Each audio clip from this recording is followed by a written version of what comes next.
During a powwow, the first thing you'll often see is the grand entry, and this is when people go into the arena.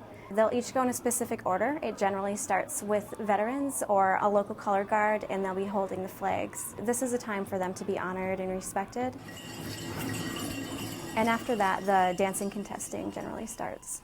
A powwow is a cultural event where non-Native Americans and Native Americans get together to dance, socialize, sing, and honor Native American traditions, cultures, and history. We have vendors from all over who will be selling their items that they're mostly handmade. We also have activities for kids and storytelling. Well, it brings the Native people in the community together, in which they may not have a sense of community, but once you attend a powwow, you make new friends and become more aware of their Native heritage in the community. Growing up on a reservation and going to an undergrad where there was a large Native population in California, which also has a large Native population, I think it is really helpful to have the powwow here and to have the Booter Center and everything, because it really creates that feeling of community, and I don't know what I would do without it. Some of us don't have connections to our homelands, and for Washington University to provide and to help support for this powwow,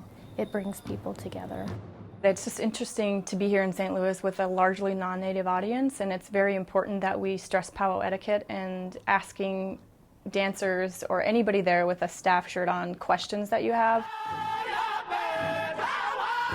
We get the question about chanting a lot. I think individuals are most interested in whether the drums are actually speaking a different language or if it's the same language. So each drum that comes represents a specific tribe, so they are using their tribal language when they're singing. The chanting is a repetition of words that's used, and the repetition is mainly for getting dancers to really understand the meaning of the words and so that they connect with the music on a deeper level. There will be specific dance categories, and dancers must adhere to specific rules, and they'll be judged on their dancing. The gear I have on is called a Northern Fancy Dance outfit, and it's a draw for the crowds and the powwows. It's usually the last dance that happens, but it's the most intense dance that they have, and there's a lot of movement, a lot of tricks that come into the dance itself, and this is what people really come to see in these powwows. I have on top, as you'll see, 2 shoulder bustles that definitely set off all the men fancy dancers that you'll see, because the colors themselves have special meaning to the dancers themselves,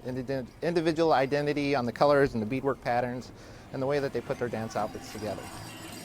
It's personal, handmade crafts, and it's sort of like a masterpiece or a work of art. They often have eagle feathers on them. The women often wear long skirts.